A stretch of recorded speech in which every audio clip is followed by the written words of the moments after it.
Connie.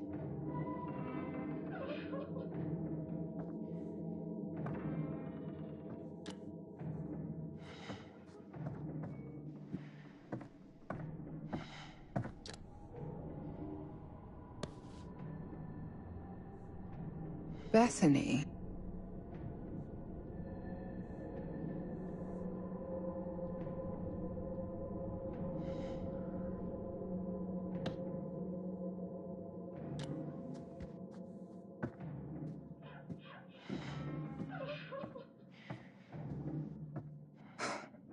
Focus.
Shit!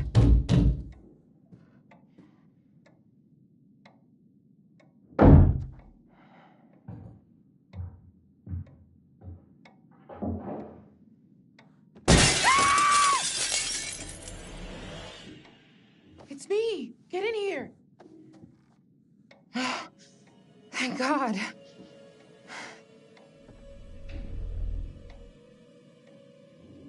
What the hell is this? Pleased to see you too, Kate. Glad you're alive. Listen, I found out some new information. What? That guy on the ferry, that was not Dumet. That was Joseph Morello.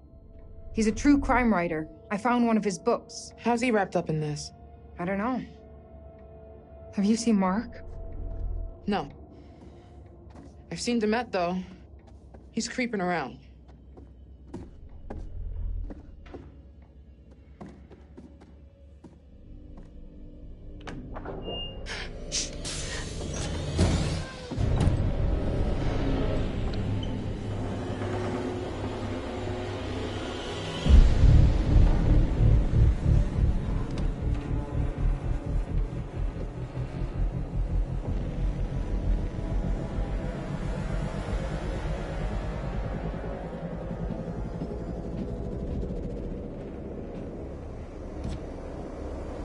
Jesus.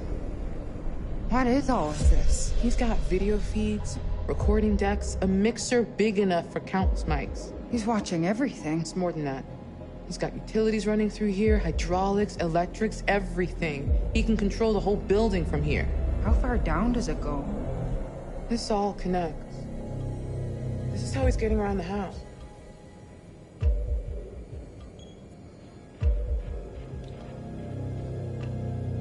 Charlie would say this guy is a fractured psyche, that he's wearing a mask to put what he's doing on a different personality.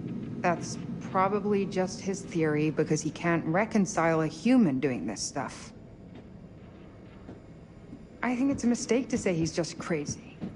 He is in full control of what he's doing. He's just not wired like the rest of us. That's not crazy. Crazy implies out of control. Look at this place. This is methodical. That's not crazy. No. Take a look at this.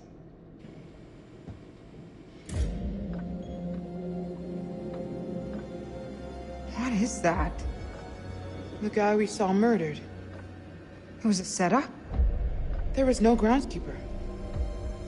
We saw a guy in a yellow jacket with our stuff. I guess that was Mr. Demet. Wait, he's wearing the mask as part of the performance. At best, maybe he's insecure about something and it gives him confidence. Insecure. Like, low self-esteem? Is he uncomfortable at parties? Did his mommy not hug him enough? Bad parenting can definitely be a factor, but it could be a shitty dad just as much, or an uncle. Any adult figure, really. Chicago Police! Mr. Monday, this is Chicago Police. Can you open the door, please? Mr. Monday, I'm Officer Stanley with Chicago Police Department. Can you hear me, sir? Agent Monday? Fuck! Oh! Dispatch, this is Officer Stanley. I need assistance at 8 West 50th Street, requesting immediate backup. I'm in Agent Monday's apartment. There's blood everywhere, and a body. I need immediate support. I think...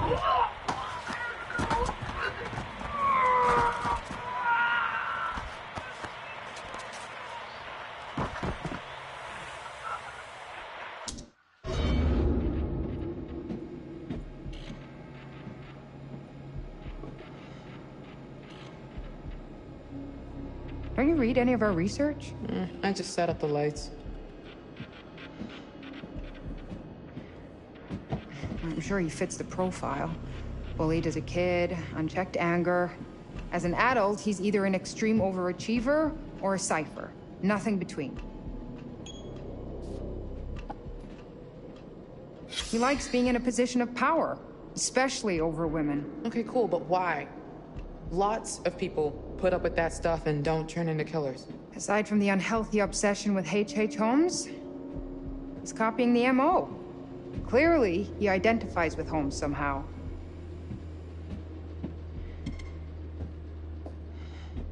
Can we use this gear to find a way out? Maybe we can open those shutters in the lobby.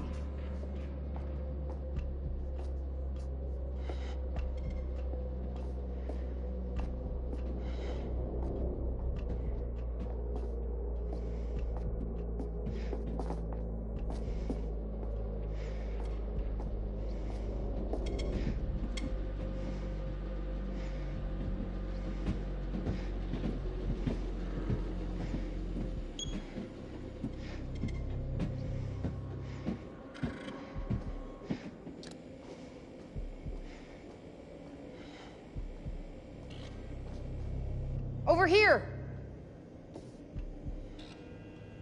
Look at this.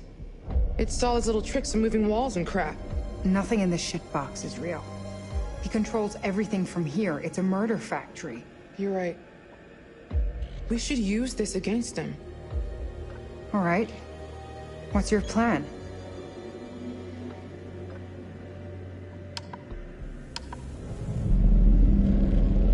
Okay, look. He's in here, right? So we get him to go down this hall, and we trap him between these two moving walls. There's no other way out of there.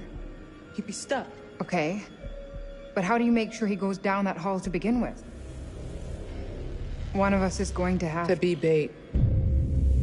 No, no way. It's too risky, Jamie. So is letting him run free. I'd say that's more dangerous. Come on. There's no second chances here. It's my plan. I'll be the bait. If you're sure, just... If it looks like it's going south, get the hell out of there. No argument here.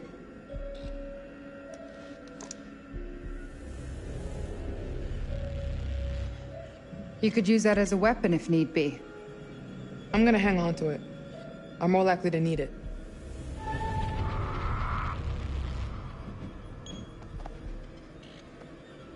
Okay. That's enough of a moment. Let's do this. Stick to the plan. Obviously. So how do we get out? Third floor must be a work in progress. Okay, be ready. You're gonna have to time it right to trap him and not me. All right. Here goes nothing.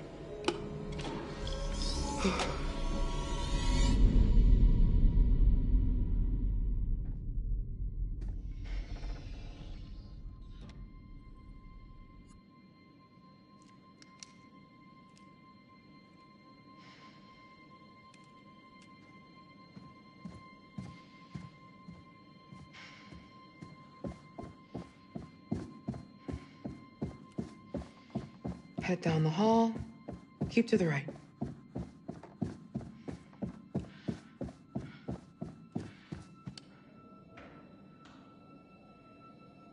Was this on the map?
More rooms being built.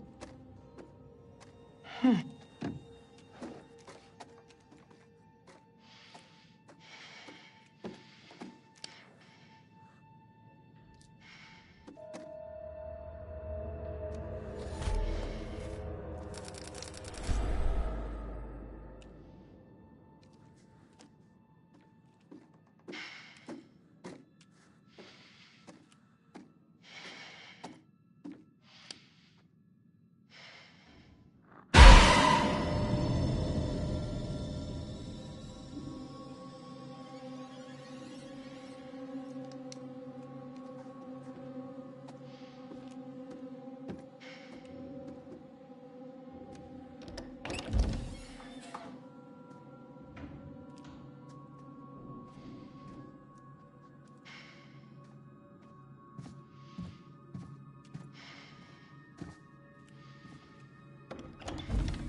fucking close it! No, not yet!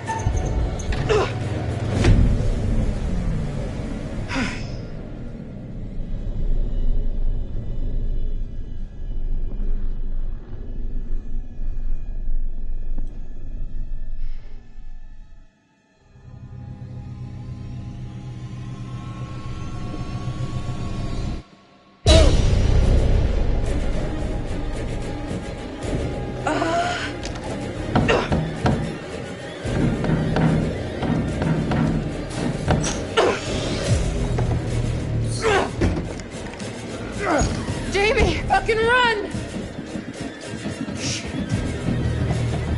Oh, God.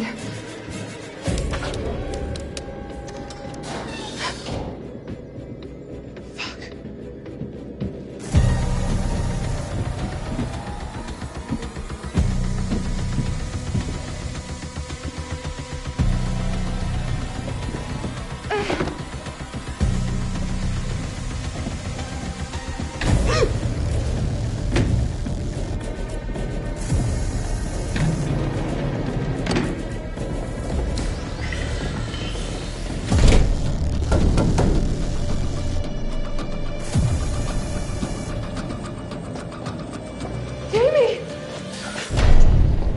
Jamie! Stop! Shit!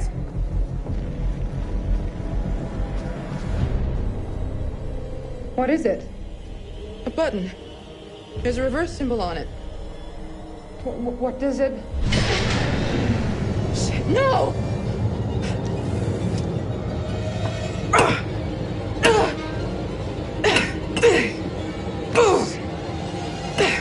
Move! Move! Ah! Ah! Jamie! Kay, I think when I hit this thing, the wall will go the other way. Towards me, you mean? Yeah, this thing will kill me if I don't press it. Wait! I know! If I do press it, then you're the one that dies. Goddamn Dumet! This is exactly what he wants! He's making you choose which one of us dies! I'm sorry. I'm so sorry.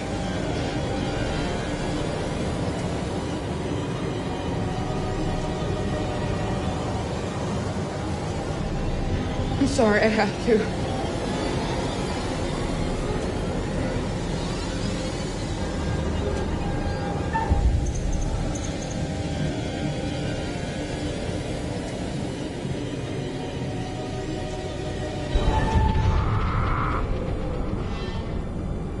Jamie?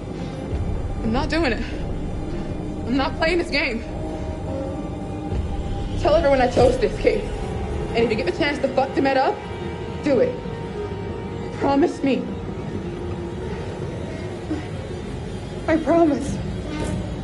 No, fuck. Jamie! Thank you! Thank you! Survive, Kate.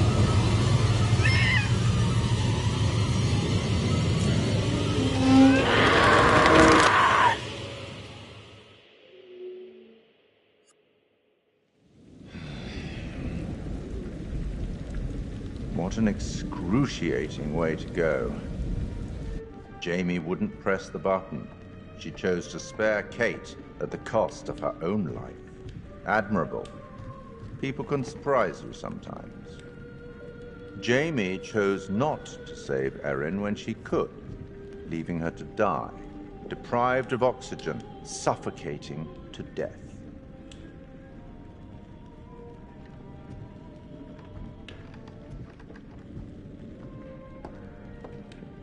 Did the hint I gave you earlier help? Perhaps you'd like another.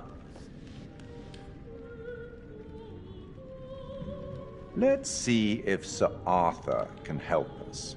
This is from The Man with the Twisted Lip. Have you read it? You should. A trusty comrade is always of use, and a chronicler still more so.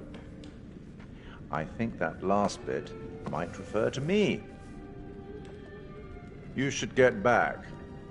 I hope these chats are helpful. I certainly wouldn't want them to be intimidating. I'll be watching your progress.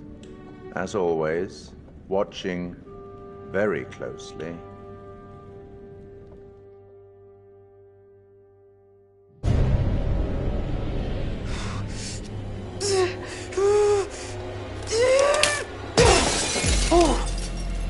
Oh, that motherfucker. Come on.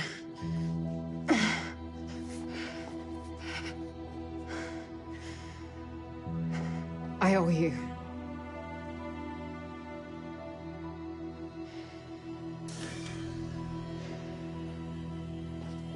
Come on.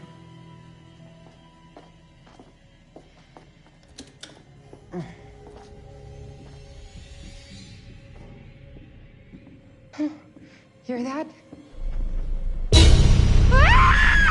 Fuck!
Come on, hurry!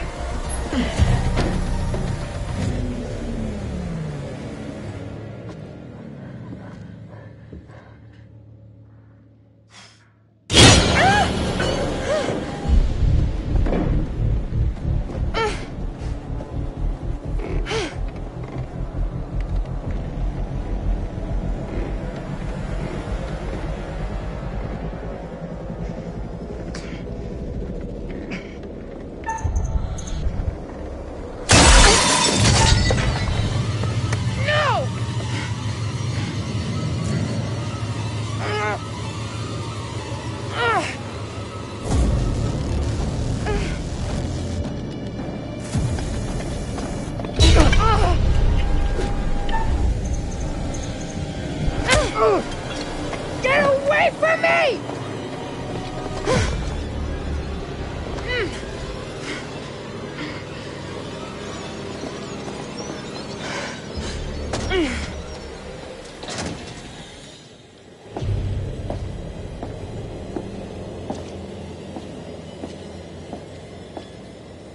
Breathe in.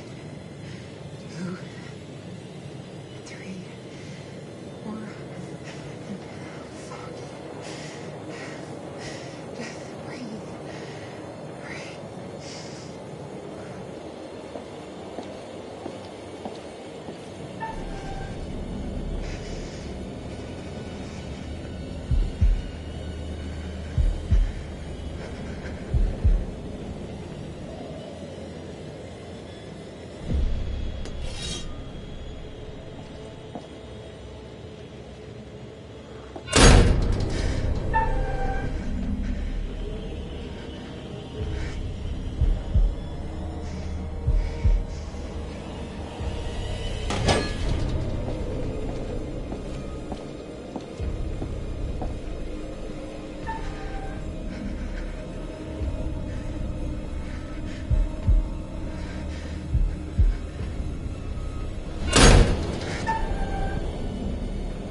Only way out is through.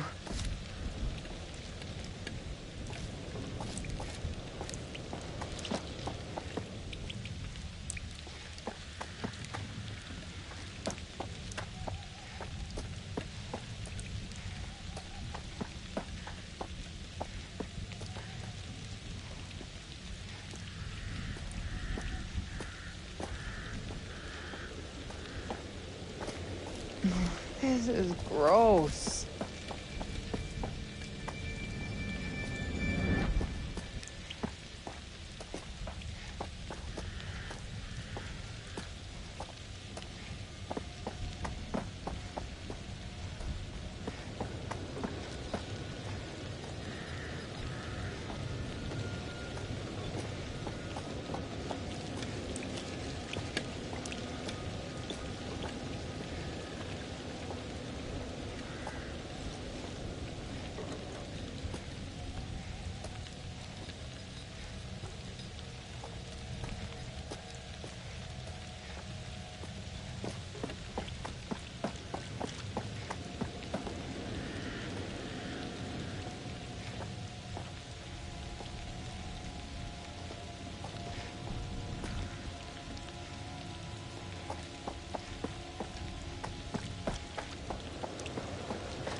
morning, Chicago. We begin today with some breaking news. Chicago police today confirmed the body of a man found in a fire at an abandoned warehouse in the Fulton River District to be that of missing FBI agent Hector Monday. Monday has been identified as the shoeshine killer, whose recent killing spree struck fear into the hearts of locals in and around Chicago. A spokesperson for Chicago PD confirmed Monday murdered 4 victims, including yesterday evening police officer Patrick Stanley, a dedicated veteran of 22 years. The fire was brought under control shortly before 5 a.m. this morning. The body recovered at the scene was burnt beyond recognition, but police identified Monday from dental records.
Don't do this!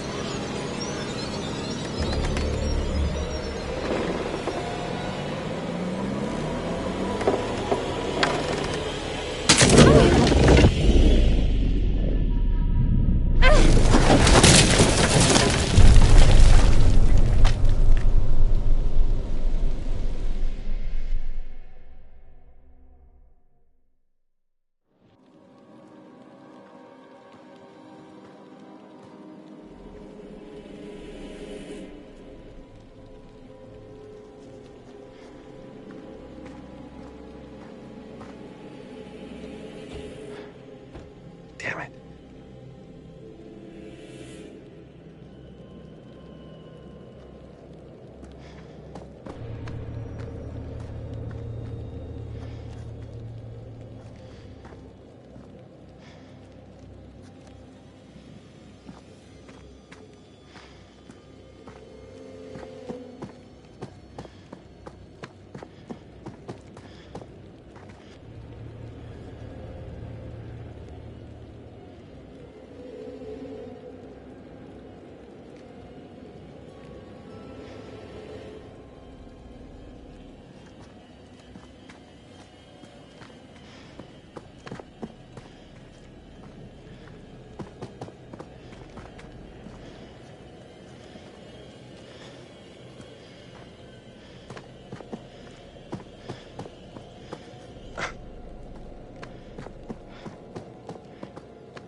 Jesus.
Oh, God. What happened here?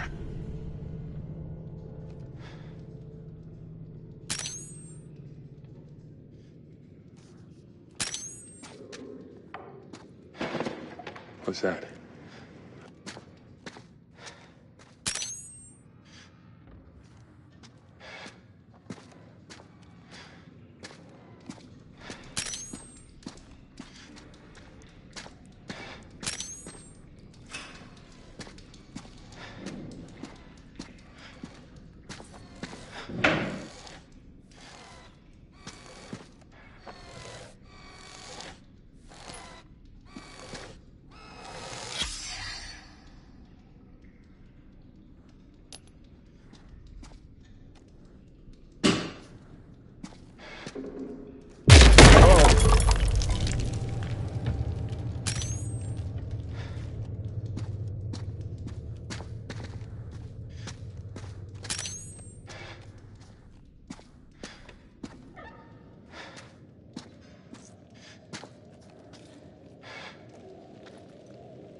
What the hell?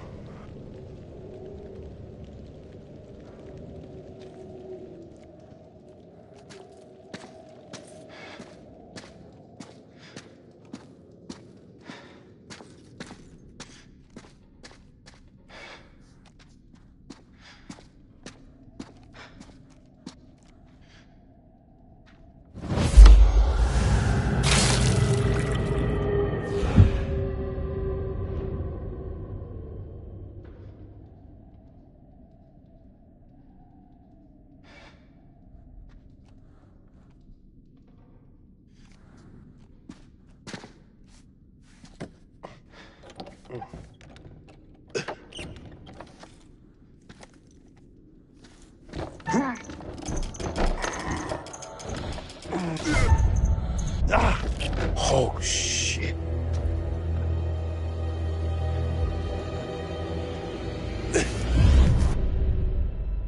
Oh, shit.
shit.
On.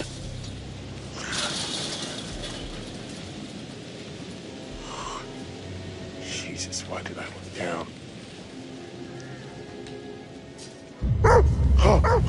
Oh. Hey, boy. Okay, easy does it. Easy. Okay.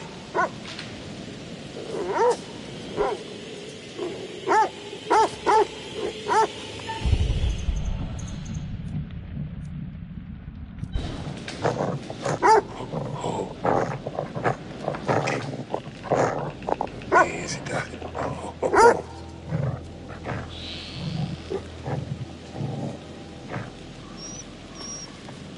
Oh, there we go. Connie, how'd you end up all the way out here, boy?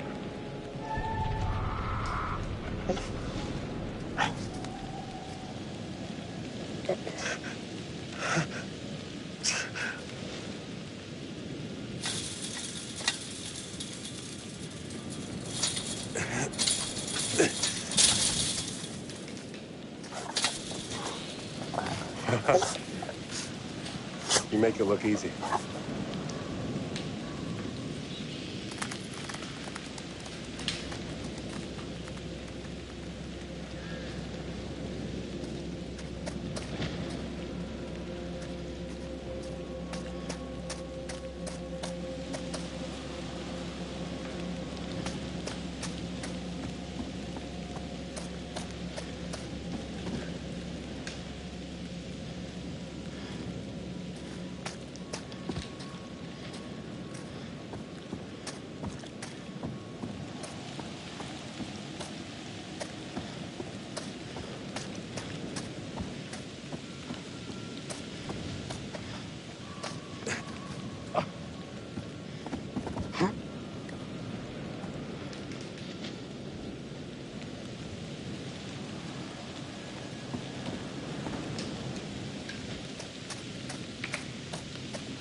damn it.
Gotta keep going up, I guess.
What is that smell?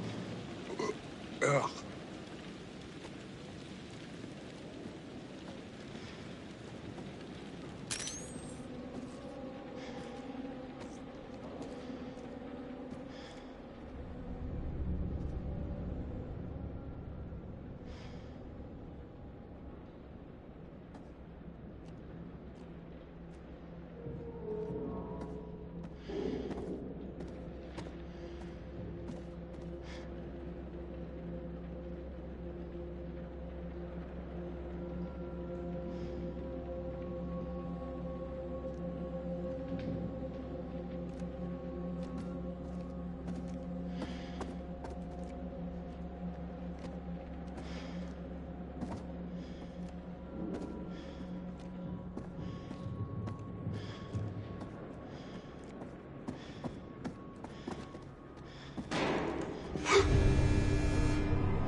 Shit.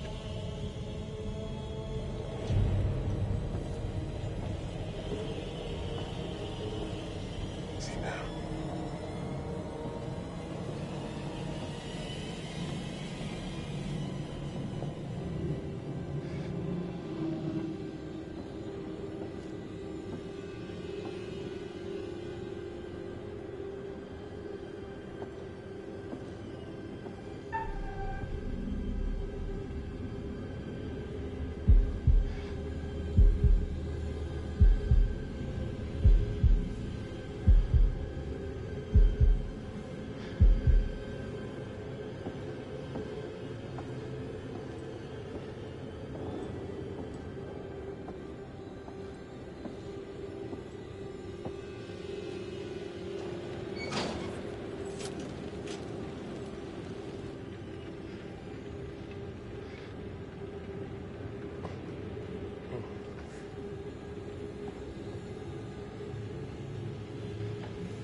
Oh my God.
Jesus. Harrison Lee. What the hell?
All units, this is dispatch.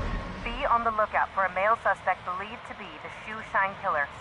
Suspect is FBI Special Agent Hector Monday. He may be armed and is highly dangerous. Dispatch, this is Officer Martinez. I found Mundy's car, requesting backup. Officer Martinez, what's your location? A warehouse on Park Avenue, Fulton River. Looks abandoned. Officer Martinez, backup on its way. Hold your position. Copy that. Shit! He's seen me! Officer Martinez, hold your position. Shit! We have a situation.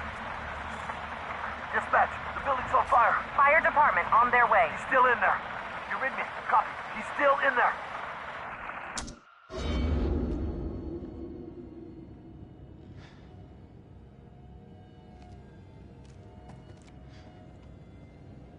Need to get this open.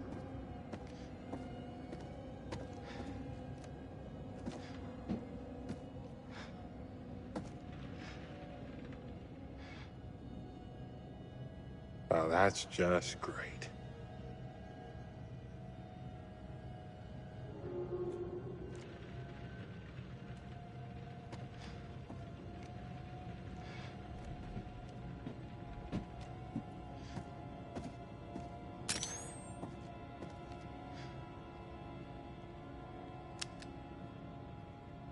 All units, this is dispatch.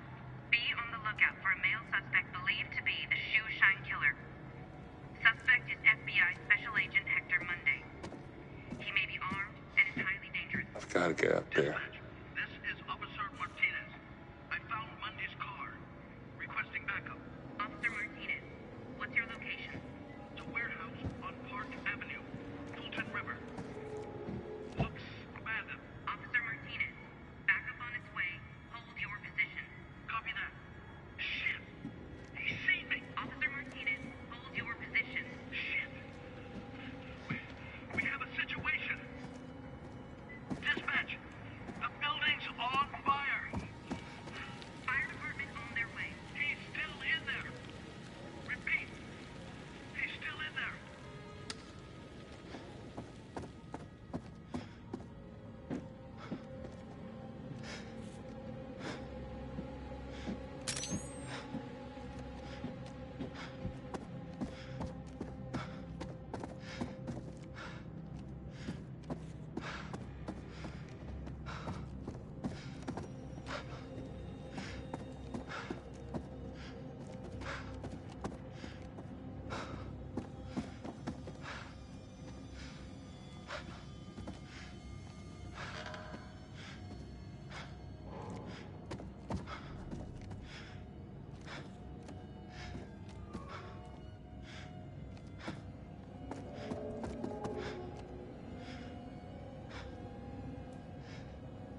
hope this holds.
Francis Morello.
There's a key.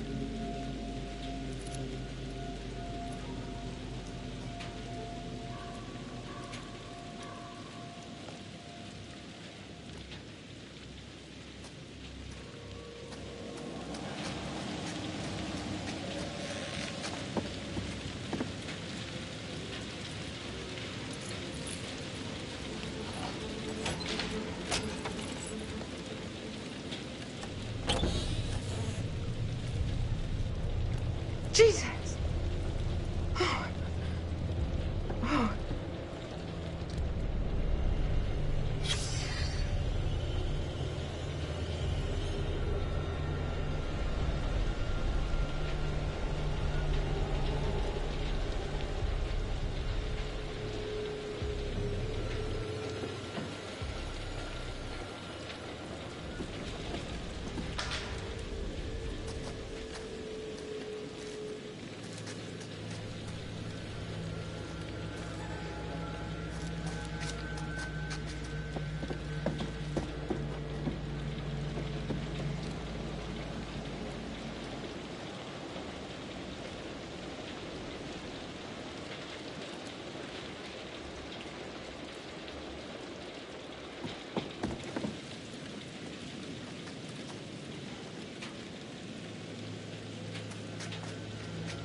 Easy, boy.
Let's get that light on.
At 0600 hours, I, Officer Frank Hooper, discovered that one or multiple individuals had gained unauthorized access to the evidence room at 1612 West State Street.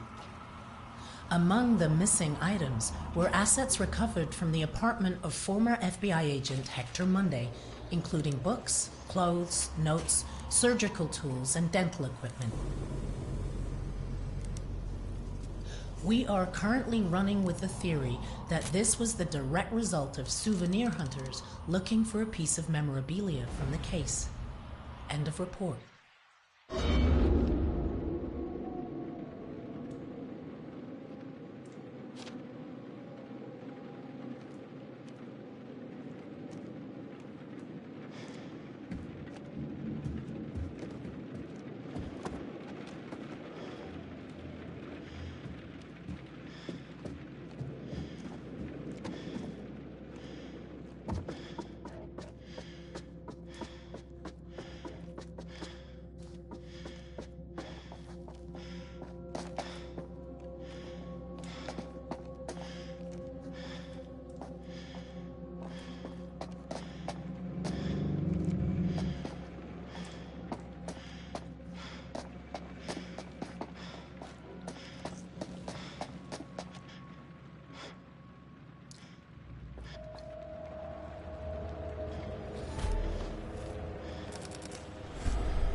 Dumas, I want my team dead. I'll get them to you this weekend. Just do it. I guess this was what Aaron was talking about. I'm certainly grateful to you, Mr. Dumas. I want my team dead. I'll get them that this weekend. Let's do it. Oh, it's a fake. Just a clever edit. That's not how Charlie speaks. Poor Aaron. She died thinking Charlie set us up.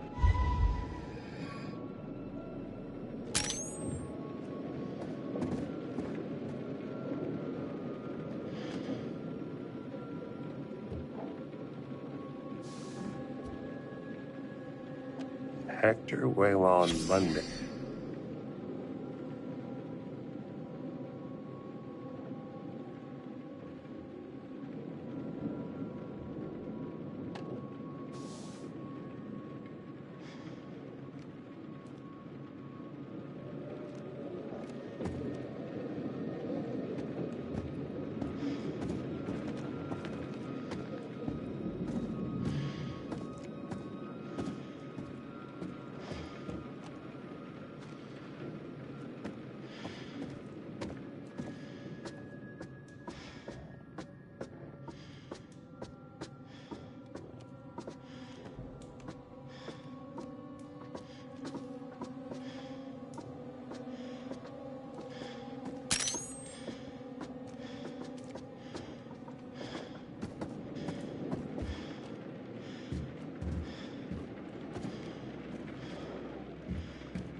Looks like there may be another boat on the island.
Son of a bitch. Give me a dog any day.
on.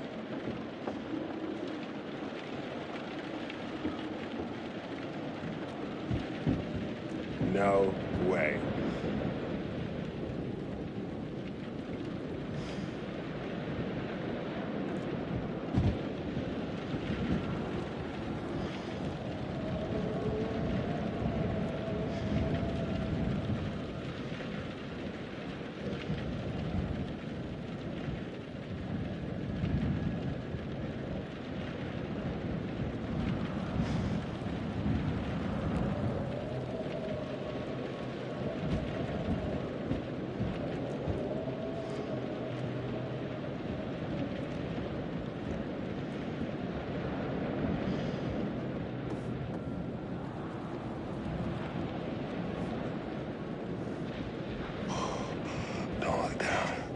Don't look down. Don't look down.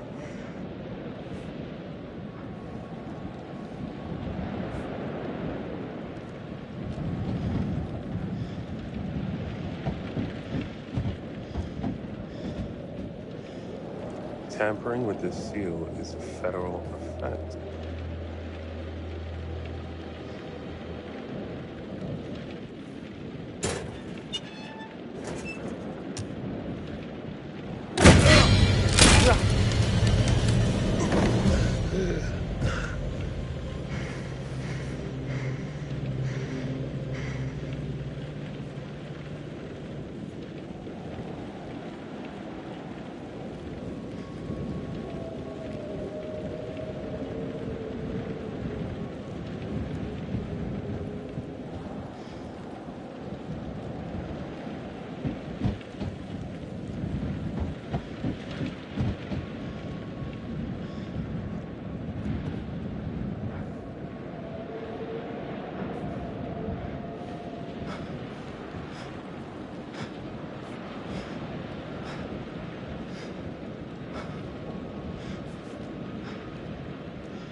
Ow!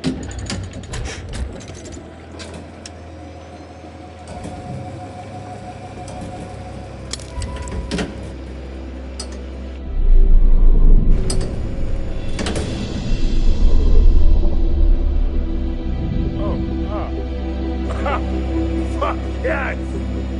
Woo!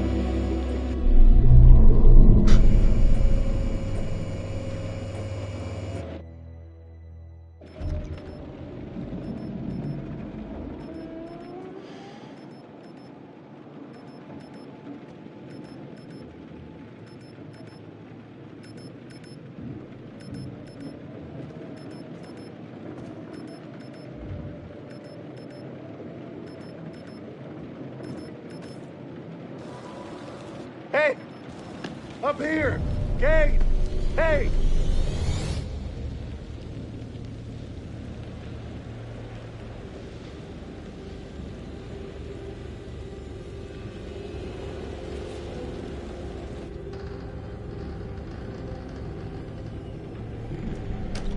Oh. There you are. I wasn't expecting. Are you early for a change?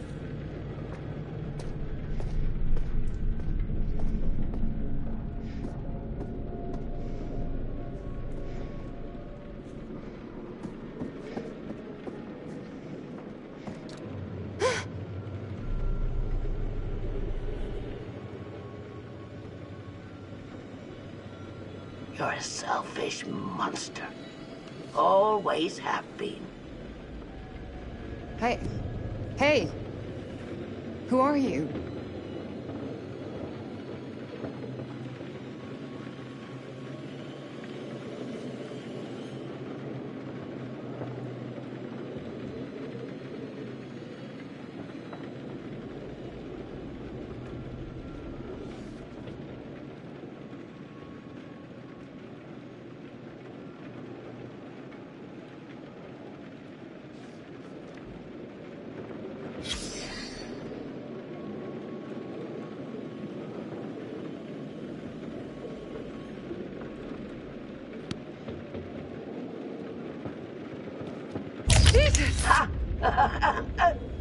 Always right to your favorite page.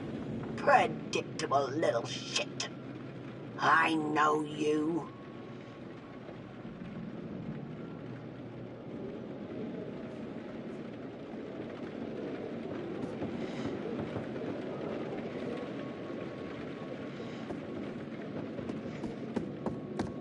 Look, it's dark out.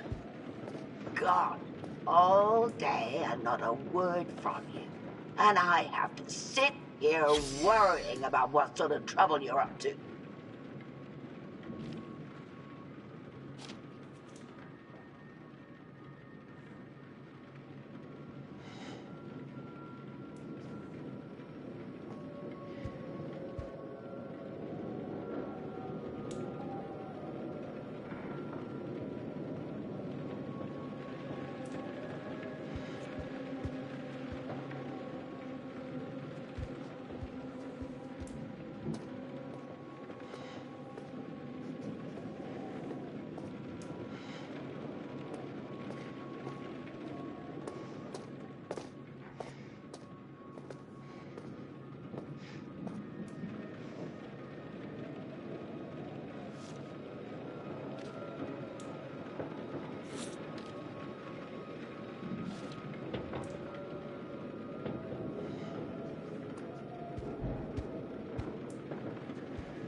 Who are you?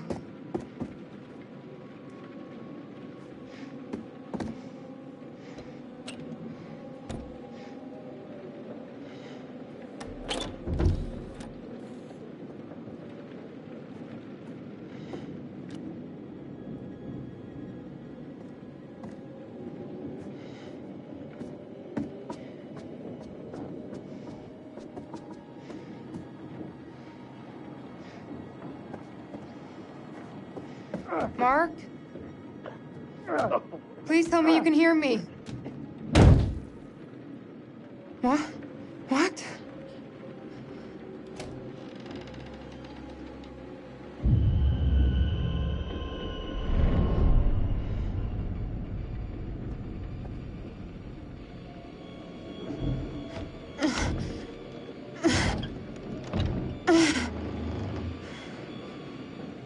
Mark? Mark, can you hear me?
No.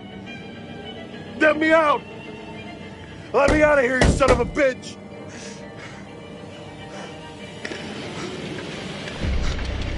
Kate? What did you do to her? Kate!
What's going on? Stop!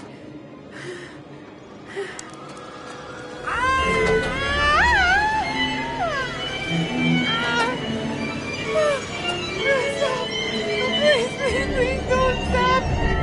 Get away from her!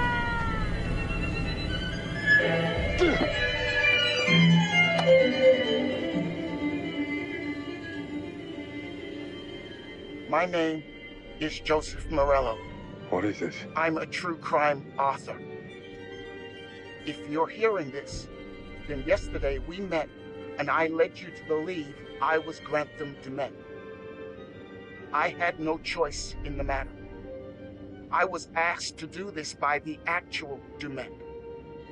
And now, he needs you to do the same thing and make a call. The number is on speed dial. Whoever answers, you need to tell them that you are DeMent. There's a script in front of you. Use it. Then get them to the island. Wait. What? Mark. Just like do something. I did to you. Ferry them over. Get them into the house. I'm sorry. I didn't want to do this, but it was the only way he'd give me back my daughter. I needed... I had to get her back. I'm so sorry. Just make the call. Or don't. Maybe you're stronger than I am. But whoever he has that you care about, they don't have much time. It's just us. What? We're the only ones who made it. Everyone else is dead, Mark. You goddamn psycho! Ah! Just let us go! We won't say shit! Ah! Ah! Ah!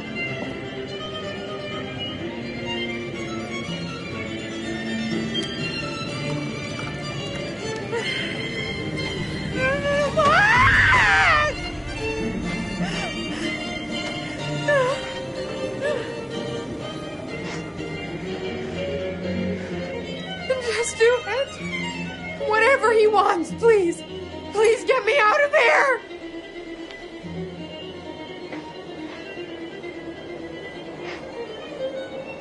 I can't. I won't do it. Oh, God. Mark, what are you doing? Please.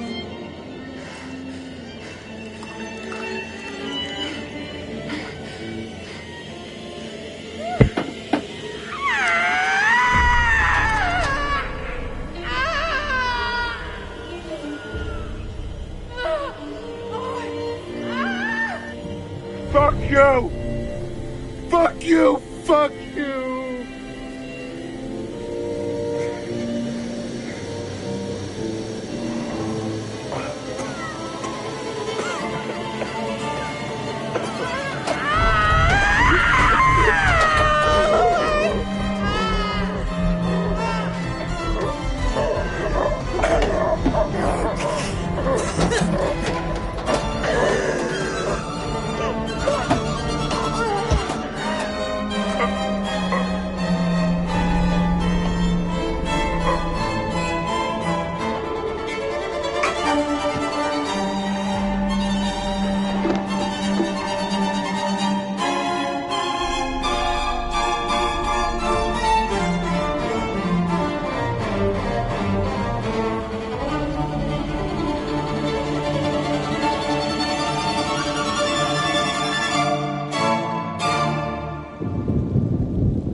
Oh, you're here. All good things must come to an end, but how good was the end for our crew? Let's not mince words. Everyone, but everyone, is dead. You somehow even managed to get the dog killed. I didn't even think that was possible. So, rest in peace. Kate. It's a final close-up and cut. It's a wrap. Mark. Loyal to the final frame. There's some studio space going spare in Brooklyn, if anyone's interested. Charlie. I'm afraid it looks like Series 2 isn't going to be commissioned after all. Erin. The new girl surprised everyone with her courage, but now she's gone to the great audio suite in the sky. And Jamie. The plug's been pulled and the lights are out. I don't think rewiring the fuse is going to help this time around.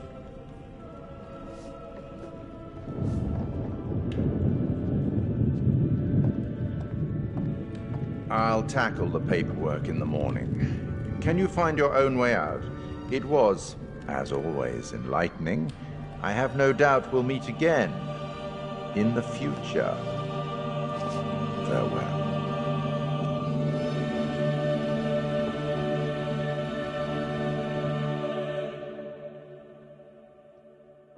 Earlier this evening, police have confirmed a case of 5 missing persons who appear to all be members of a film crew, Lonnet Entertainment, the team behind the Architects of Murder docuseries. Fuck, man. CCTV I like that footage show. can confirm that the crew were last seen loading into a limousine, which has been tracked to this shoreline. At 5 a.m., a police officer was called out to the area after reports of a sighting of flashes from the lighthouse situated on the island across the water. His whereabouts are still unknown. We will keep you updated on any significant developments in what police are describing as a fast-moving situation amid growing concern for the safety of the crew and the attending officer. Holy shit! Remember how my video went viral? How could we forget? You bring it up every chance you get. Just listen to this. I got enough views to win a competition. What did you win? An all-expense paid trip to an island resort for 5. Now I'm interested. Yeah, Mr. Dumet says they're gonna send a limo and everything. This is gonna be so much fun.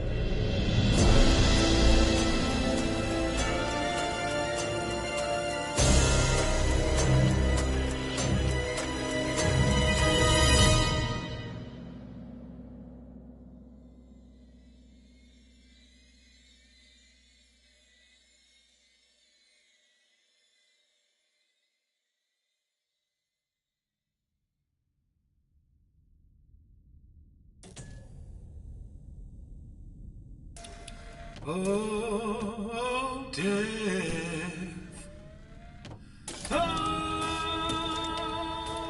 Oh, death. Won't you spare me over to another year?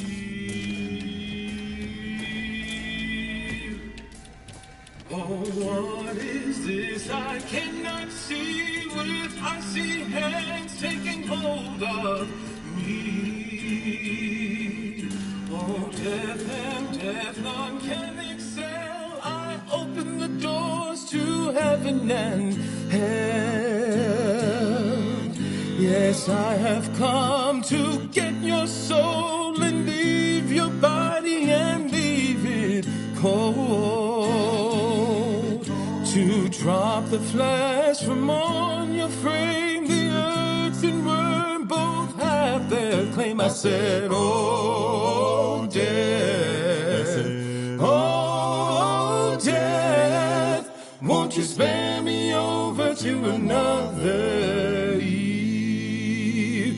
I said, oh, death, oh, death, won't you spare me over to another eve? Now death, if this is true, please give me time to reason with you. From time to time you heard and saw, so I'll close your eyes and I'll lock your jaw. unlock your jaw so you can talk. I'll fix your feet so you can walk. And I'll dim your eyes so you can see this very hour. Now come with me. I said, oh, death, oh, death, won't you spare me over to another eve? I said, oh, death, oh, death, won't you spare me over to another eve?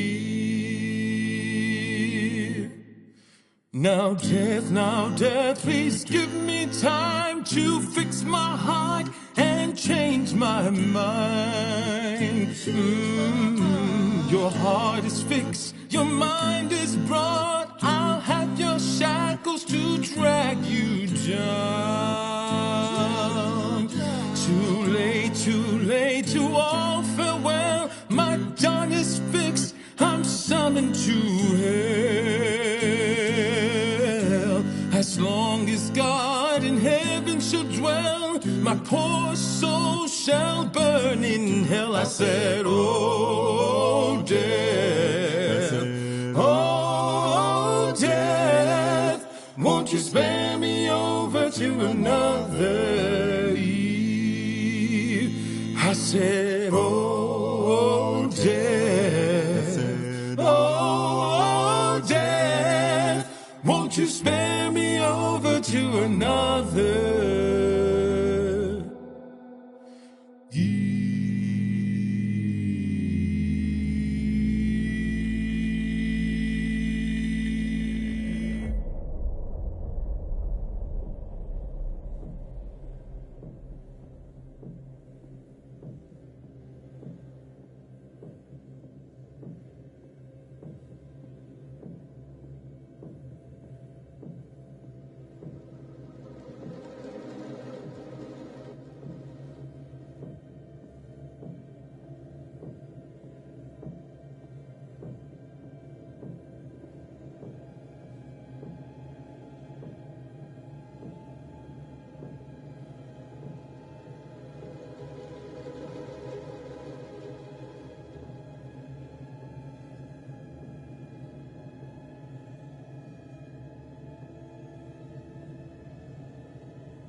Commander Stafford, the forward reconnaissance vessel Cassiopeia. After successfully rendezvousing with a Charybdis marker, we have detached the booster ring and spurts are high as we make our final approach to Tau Ceti F. The ship has suffered a hull impact, but damage is minimal, and our technicians are restoring full functionality. This is Thomas Carter. Something's wrong with Sims. She's trying to kill me. I think...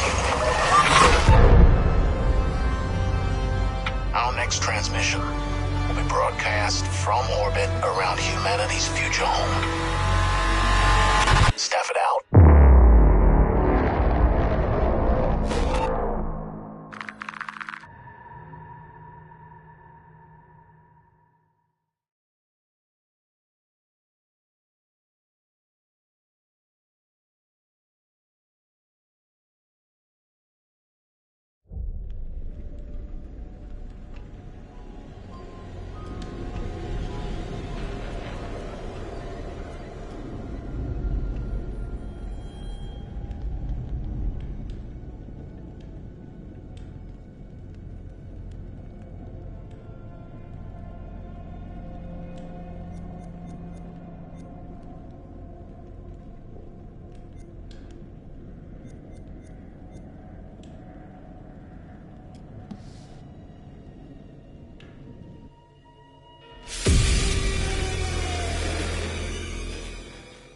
My name is Kate Wilder. I've got a master's in criminal psychology. I'm an investigative journalist and hope to make a difference. Hey, we're here with Jessie Buckley to talk about Supermassive's brand new game in the Dark Pictures anthology, The Devil in Me. So let's start at the beginning.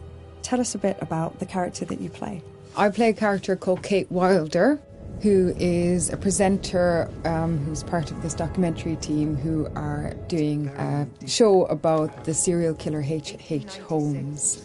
America's first serial killer confessed to 27 murders. The number grew significantly.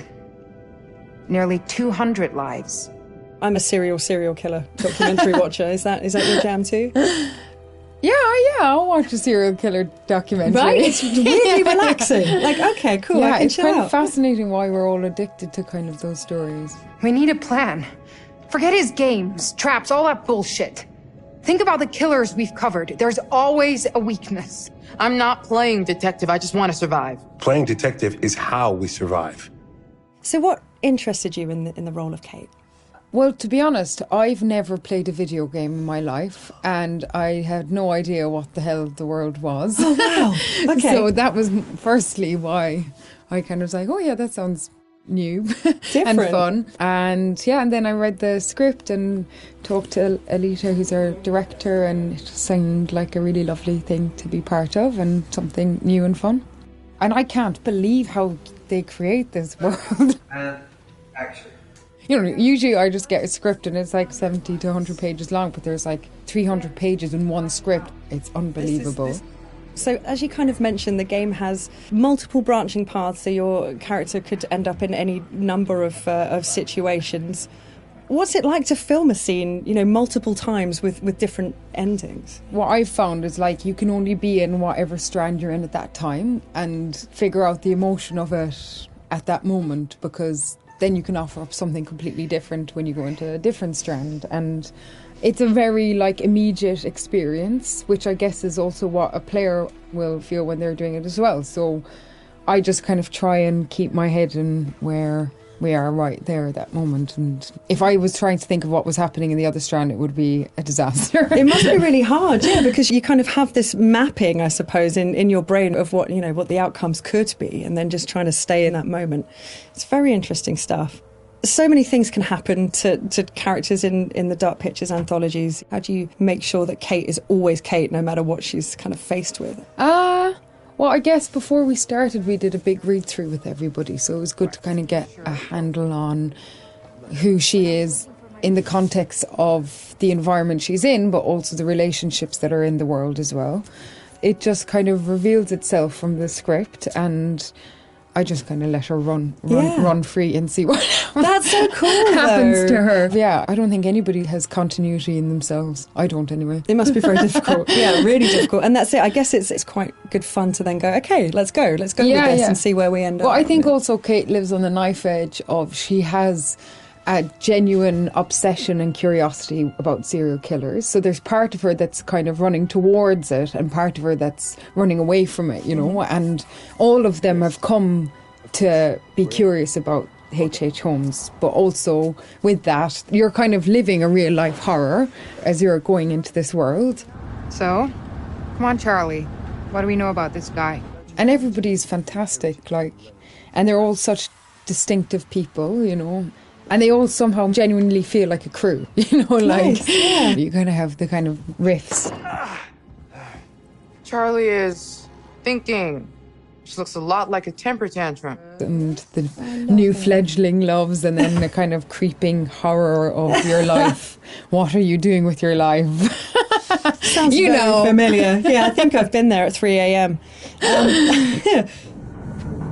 What is all of this? Okay, so let's talk about the setting that Kate finds herself in. I've heard something about murder castles, and I'd like to know more.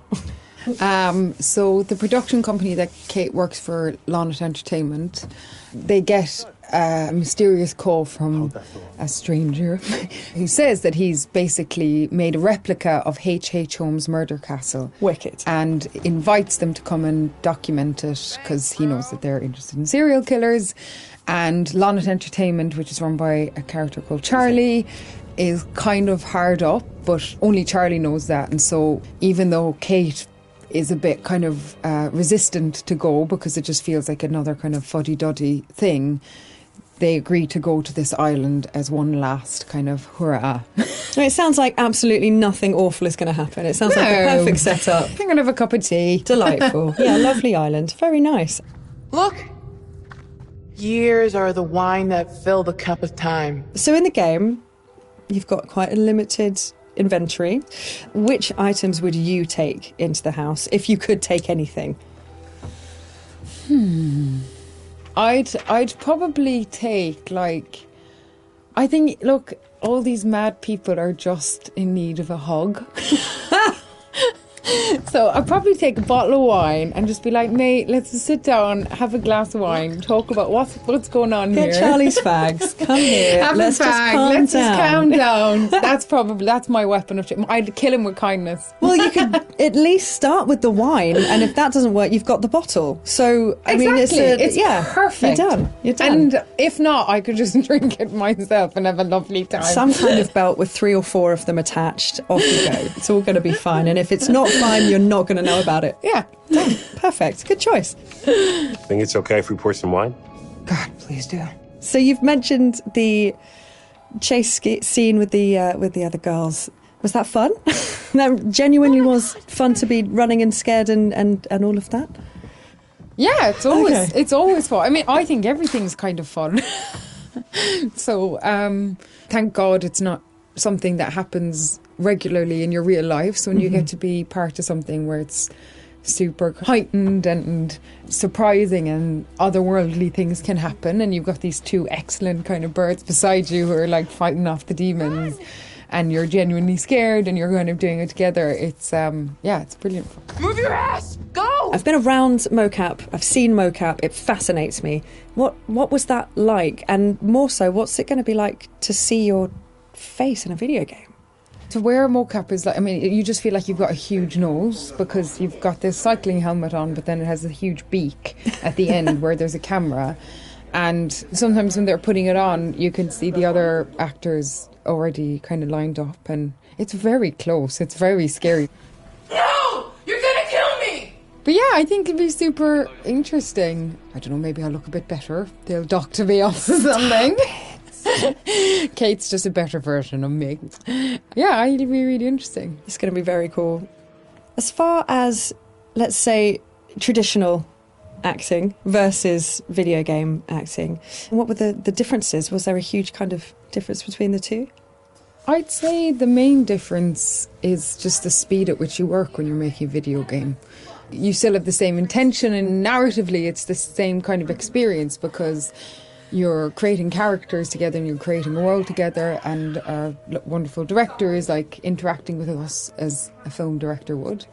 And also you're on a stage where there's little square boxes and there isn't a costume, that's something that's added later, and all that's being caught is the emotions on your face.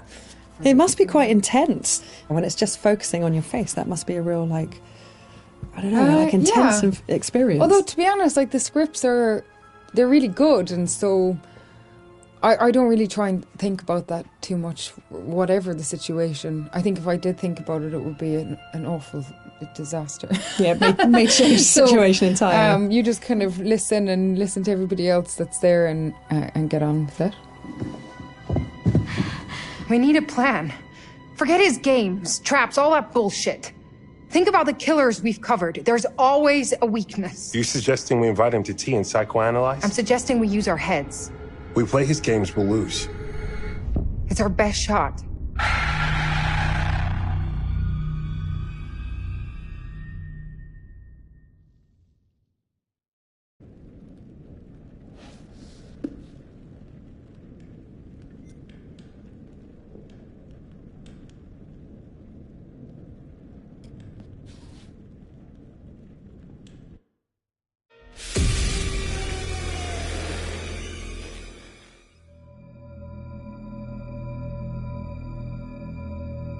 Torture chambers, secret passageways, vats of acid, and deadly vaults. In 1895, Chicago police unearthed horrific evidence of torture and multiple murders at the sprawling castle of H.H. Holmes. Masquerading under the guise of caring doctor, kind husband, and prominent businessman, H.H. Holmes was a contemporary monster, designing his buildings solely for the disposal of human bodies. Torture Doctor, Monster of 63rd Street. H.H. Holmes was America's first serial killer.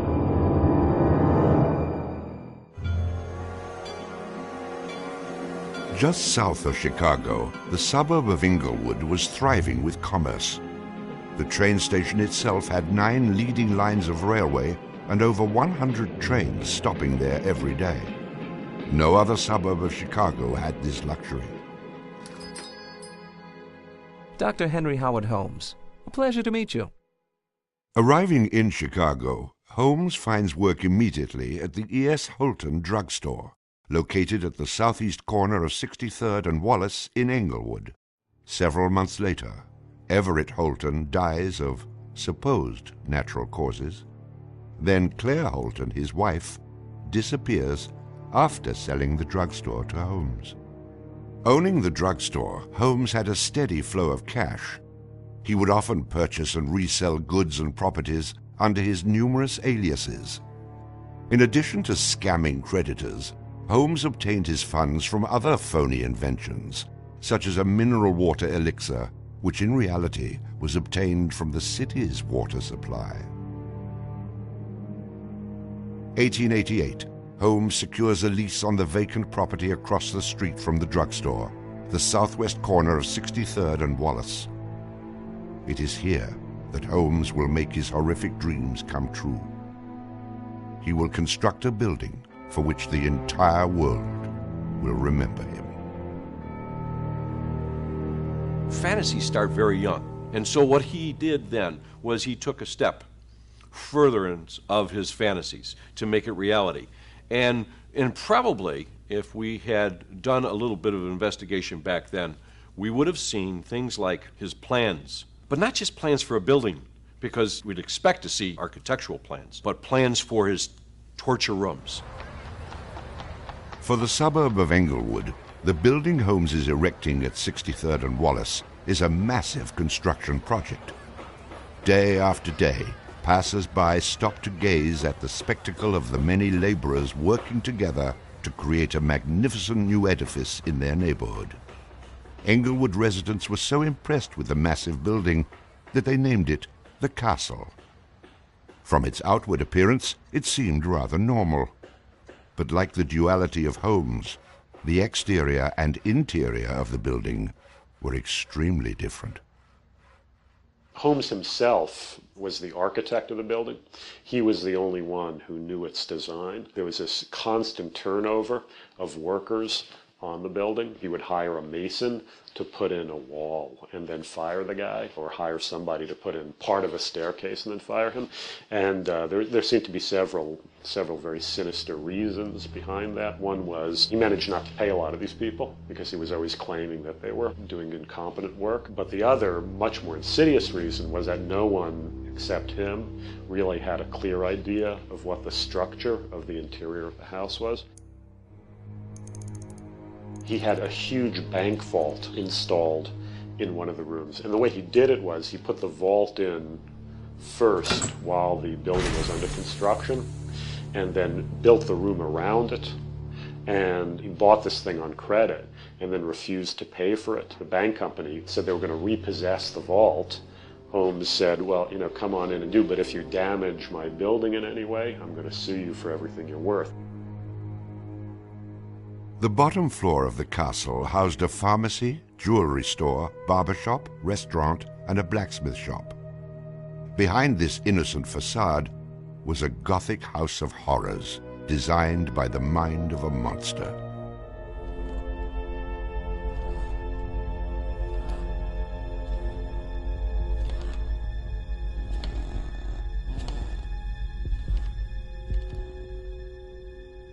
The third floor seemed innocent enough, containing rented rooms, legitimate offices, and Holmes's own bedroom.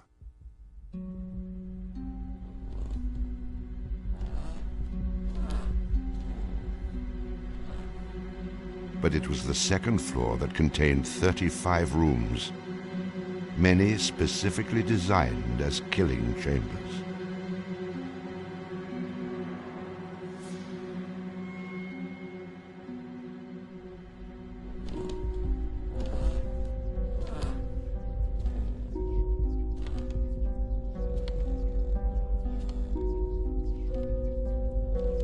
Disorienting unsuspecting victims, the labyrinthian construction contained numerous staircases and doorways that led nowhere.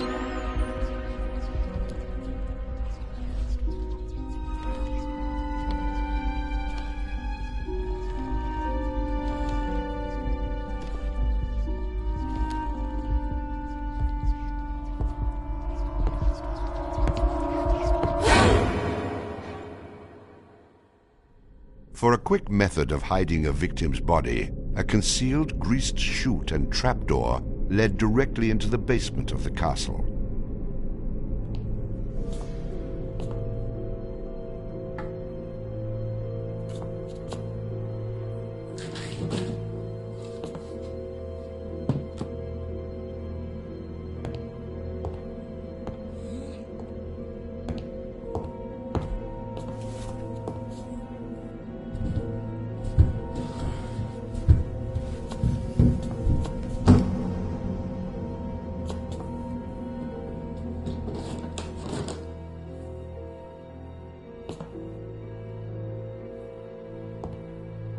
The basement held the most terrifying rooms, resembling a medieval torture dungeon.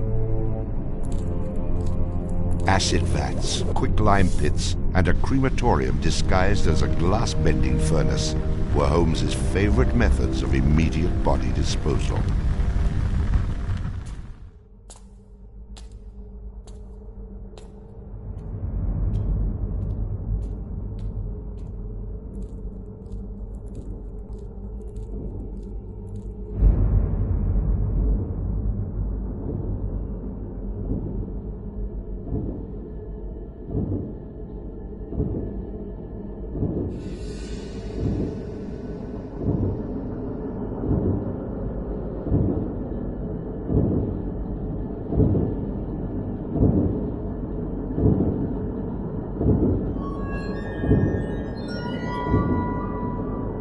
After cleaning and mounting their bones, Holmes would profit from his victims by selling their skeletons to local medical schools and universities.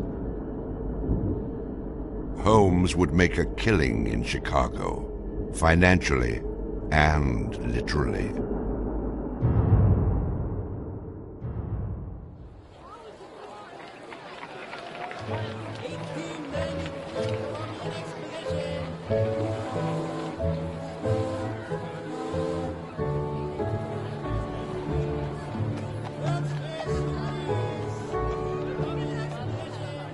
May 1st, 1893, the World's Columbian Exposition is open to the public in Chicago. Spanning 600 acres, sprawled out along beautiful Lake Michigan, the magnificent fair is a monumental sight to behold. Over 20 million people from around the world would attend the dazzling World's Fair between May 1st and October 30th, 1893.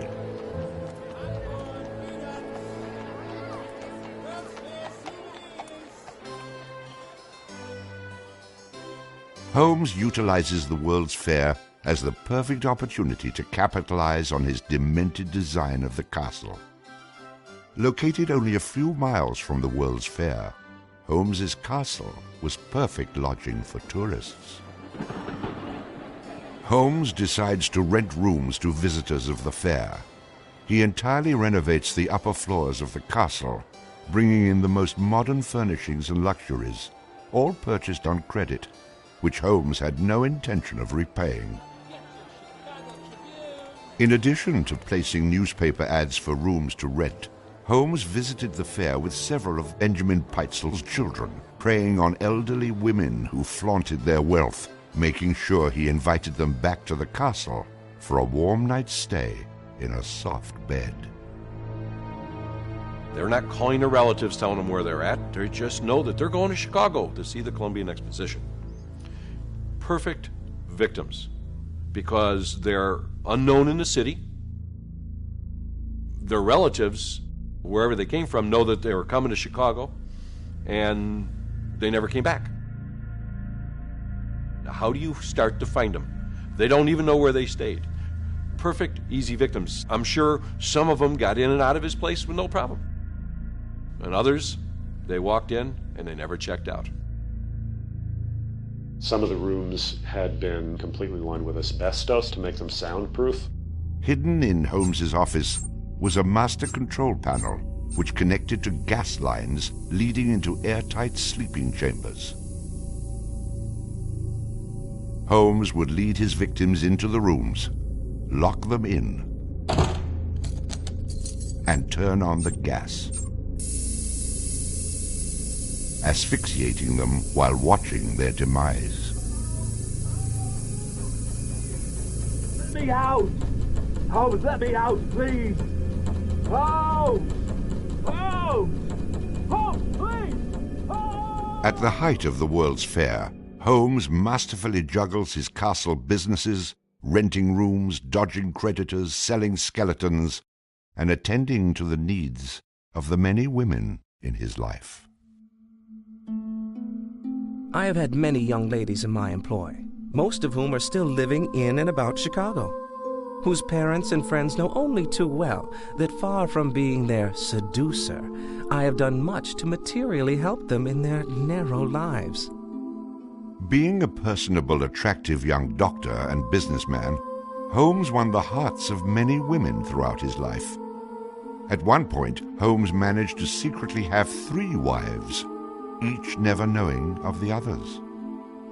In 1890, Julia Connor became Holmes's employee and mistress, living at the castle with her daughter Pearl. When she became pregnant and demanded marriage, Holmes agreed on the condition that she allowed him to perform an abortion on her. She agreed. Neither Julia nor her daughter Pearl were ever seen again. Just a week later, Holmes sold a clean, articulated skeleton to the Hahnemann Medical College for nearly $200. In 1892, Holmes acquired another mistress, Emmeline Sigrand, and employed her as private secretary.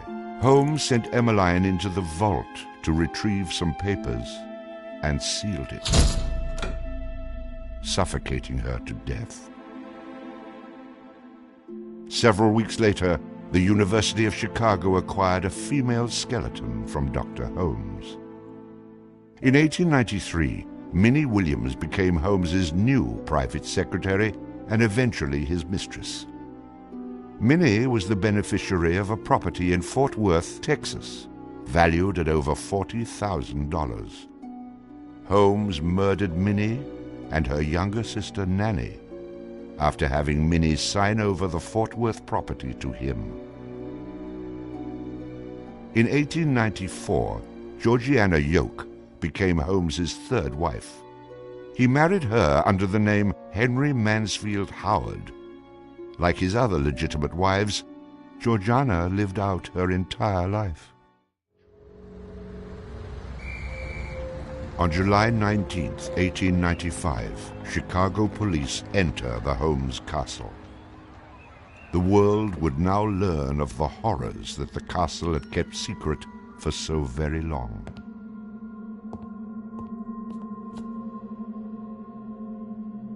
As disoriented detectives and police searched the upper floors of the castle, the true depths of Holmes's evil were waiting in the basement.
Among the death devices in the basement of the castle, investigators find piles of mixed human and animal bones, bloody women's undergarments, and a wooden dissection table saturated with dried blood.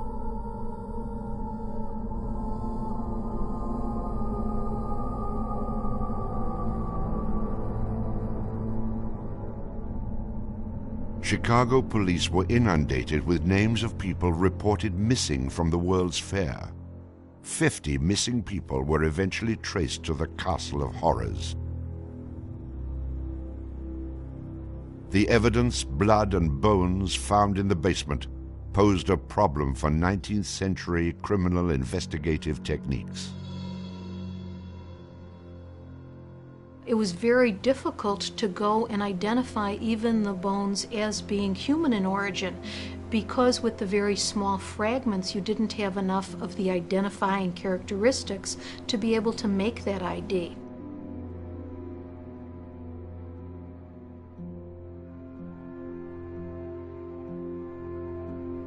The world is now calling Holmes the monster of 63rd Street, torture doctor, and the modern Bluebeard. Overnight, Holmes transforms from arch-swindler to arch-fiend. A Chicago journalist calls Holmes a multi-murderer. The Holmes case generated this incredible amount of national attention and really international attention. Really in his own time and in America, Holmes was much more notorious and more widely known than Jack the Ripper, who was a contemporary of his.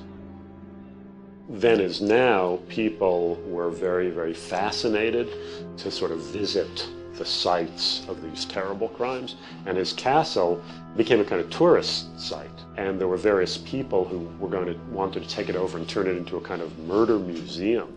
And then, just before some impresario was about to make it again into this tourist attraction, it burnt down. Somebody burnt it down. I mean, it could have been, who knows, some outraged citizen who didn't want this to become some very morbid tourist attraction.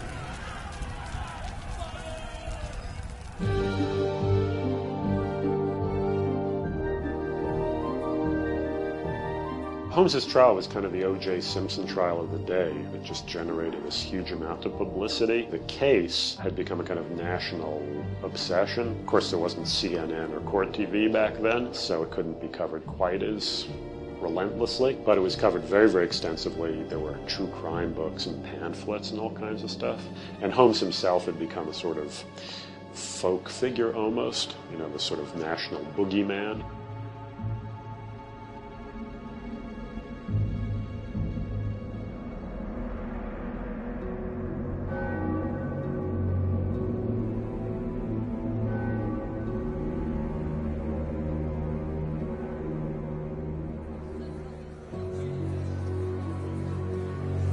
The courtroom fills for the final verdict to be read. Holmes becomes extremely nervous when not one of the jury members looks at him.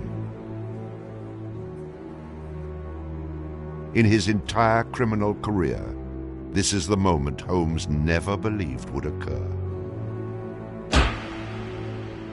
He is found guilty of murder in the first degree. Herman Webster Mudgett, alias H.H. Holmes, would be hanged on May 7th, 1896.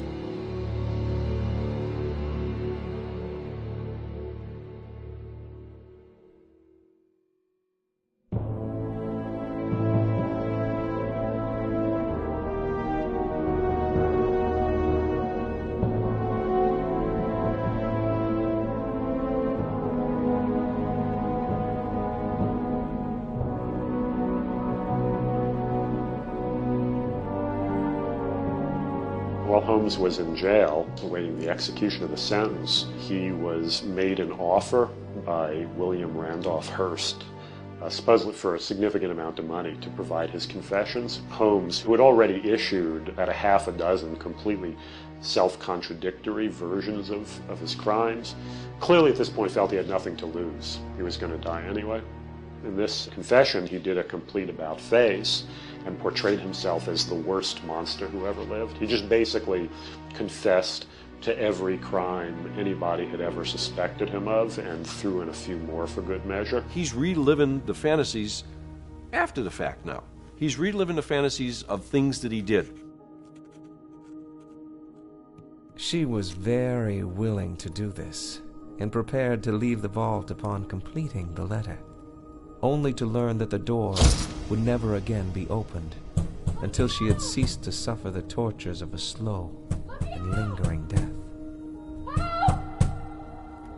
The partial excavation in the walls of this room found by the police was caused by Latimer's endeavoring to escape by tearing away the solid brick and mortar with his unaided fingers. I closed the door and turned on both the oil and steam to their full extent. In a short time, not even the bones of my victim remained. It was the footprint of Nanny Williams that was found upon the painted surface of the vault door, made during her violent struggles before death. Only one difficulty presented itself. It was necessary for me to kill him in such a manner that no struggle or movement of his body should occur. I overcame this difficulty by first binding him hand and foot, and having done this, I proceeded to burn him alive by saturating his clothing and his face with benzene and igniting it with a match. As soon as he had ceased to breathe, I cut his body into pieces, and by the combined use of gas and corn cobs, proceeded to burn it with as little feeling as though it had been some inanimate object. I immediately took them to the Vincent Street house, and compelled them to get within the large trunk, through the cover of which I had made a small opening, and ended their lives by connecting the gas with the trunk. Then came the opening of the trunk, and the viewing of their little blackened and distorted faces. Then the digging of their shallow graves in the basement of the house. The ruthless stripping off of their clothing, and the burial without a particle of covering save the cold earth.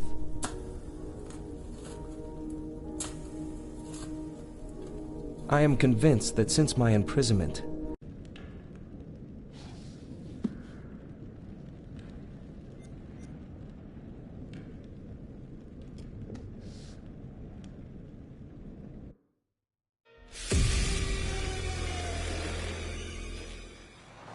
So, what do we know about this guy? He's rich, he's a recluse, he's obsessed with H.H. Holmes. We're going to a property he inherited from a relative. Some of the rooms are full recreations from the murder castle.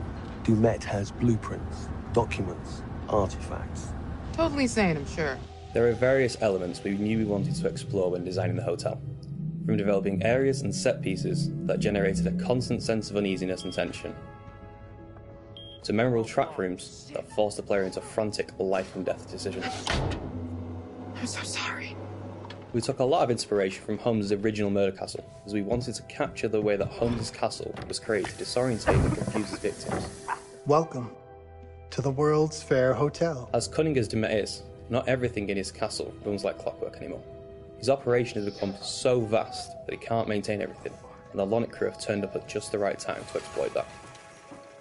The production design for the hotel needed to reflect the original design, utilising a Victorian-style facade and castle turrets, interiors with ornate mouldings and panelling, being made larger to accommodate the game's intention to be used as a vast labyrinth to create fear and horror.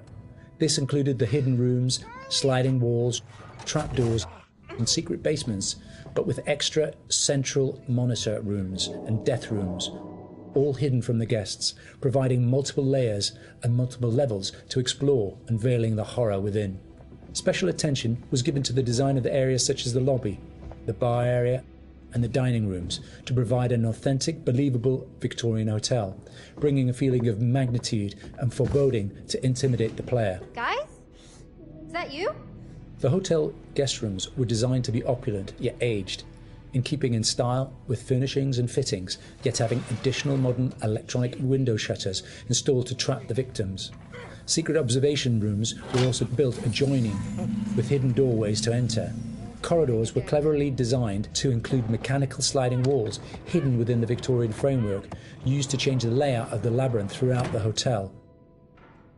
Fuck. The murder inventions designed within locations included the suffocation and crushing rooms, furnaces, and acid baths. The monitor room was a newly constructed area, deep within the core of the hotel. This room allowed Dumet the full control of the labyrinth and its workings. In The Devil in Me, we make use of a range of mechanics new to the Dark Pictures series to help convey the unsettling mood and threat of the hotel. With an expanded focus on exploration, the player spends a lot of the time exploring the hotel's labyrinthian corridors, and as each character revisits a shared area, the feel of it changes. Each character has their own unique light source. Erin and Jamie, as the practical sound and lighting techs, have fairly straightforward torches, with Erin's directional microphone providing an additional small light when in use. Mark, the camera operator, has his camera flash, lifting the darkness in short bursts and providing mini jump scares as the player suddenly sees something out of the gloom. Kate lights her way around with her makeup mirror, providing a small amount of light to fumble through the corridors. And then Charlie's sole light source is his own cigarette lighter, casting the hotel in its flickering orange light and barely really lighting anything at all. Jamie, over here. Each character experiences these shared areas differently through this, adding to the sense of the familiar hotel rooms changing with each visit. It's amazing. The Allen Hotel was originally built in the 1890s. It was converted into a spa later on until it was abandoned and finally chosen by Dumet for his murder playground. Some parts had been restored, like the rooms the characters stay in and the lush lobby and bar areas on the first floor. We work closely with concept art and art direction to create distinct color palettes and ornate assets that made those areas more inviting while still leaving something unsettling about their imperfections. But elsewhere, we could show the hotel and spa's original treatment rooms and the indoor pool which had fallen into disrepair and other thematically different places. Our second challenge was getting into Dumet's head. We knew that he was supposed to be a very meticulous man. He's the sole architect of this place and proud of his creations. Some rooms are deliberately left in disrepair. We created them with the base layers showing, and we scattered building equipment around to tell the narrative that Dumet still has plans for them. Others he had completely purpose-built. That's where we used the mix of old brick and breeze block materials next to each other to create contrast. And on top of that, there are traps everywhere.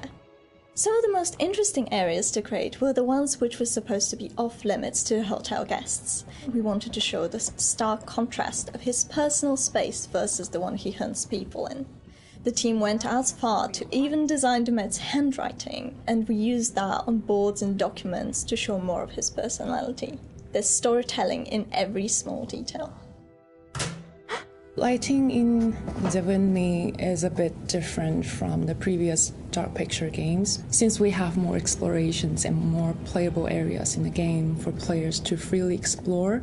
We had to slightly adjust the way we used to do lighting by adding some new stuff, such as adding more guide lights in the environment for direction, or add some interactable light fixtures that you can trigger on and off by walking closer or away from them. So there are 4 types of lighting styles in the hotel. The first one is the regular hotel areas where everyone should feel safe and cozy. We try to use more bright, warm color lights with different elegant light fixtures. And the second one is the areas that are either under constructions, used as Dumet's workshop, or places only lit by moonlight or should be pitch black. We used cooler temperature lights or even blue lights for these kind of areas with very low light intensity and very heavy volumetric fog to enhance the claustrophobic vibe and to elevate the tension. So the third one would be the control room where Dumet watches and controls all the activities in the hotel. We want this room to be especially bright, like an industrial warehouse with a cool, eerie mood to separate it from the other rooms. And the last one is all the rooms that are designed to be slaughter stages. Killing is like creating art to Dumet, and he wants all his artworks to be presented epically with audiences, classical music, and beautiful lighting setup.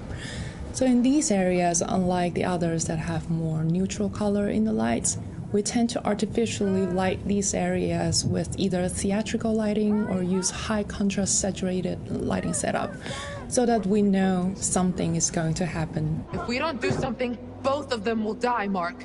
We wanted to provide players with a truly realistic historical Sonic experience whilst inside the murder castle. We researched multiple properties and buildings built within the same period as the original Chicago murder castle. Authentic door foley and sound effects elements were high on our priority list. We recorded multiple door openings, closings, handles, rattles and squeaks. Throughout pre-production, we'd seen all the variations of emotion characters would be displaying when using the doors, ranging from calmness through to blind panic and incensed rage. All these emotions could be channeled into the performance we recorded. Another element of the soundscape we went into considerable detail recording was floorboard and stair creaks. Virtually every step we took provided us with a distinctive and unique sound. We recorded these creaks in 3 states: running, walking, and walking slow. To further add to this, as the characters climb higher inside the Met's murder castle, the creaks will become more frequent as you enter unfinished rooms, exposed walkways, and the structural integrity of the hotel becomes more dangerous and unstable. In terms of the music, we chose various 19th century pieces of classical music and opera to accompany the murder scenes. These would have been the pop music tracks around the time of H.H. Holmes, providing a cognitive link between past and present. Classical music and opera accompanies a lot of the murder scenes, often playing through a gramophone or a tannoy, which is then fed back through our bespoke impulse responses to allow the music to naturally echo throughout the cellars and corridors of the space. What is this? We took a similar approach as well with the abstract sound design, including nods to classic horror films with really discordant, unnerving piano impacts and bowed metal interspersed with electromagnetic recordings, synths and ultra-modern distortion to provide that juxtaposition and that link through time between the historical setting and the modern-day story. Designing the hotel as a play space presented different challenges than previous Dark Pictures games. We've gone from quite open environments in House of Ashes and Little Hope to a more enclosed one with the hotel. The ability to revisit previous environments at different points in the story, with different layouts and different emotional states, meant that we had to collaborate very closely with each other to make sure we designed each area to cater for every requirement. We had to think how a lit corridor would feel if multiple characters roaming around it, versus the same corridor drenched in darkness with just a singular player character. Empty hotels are inherently eerie, and it allowed us to play with the idea of liminal space to try and create a murder castle that felt uncanny. It's something that felt truly unique.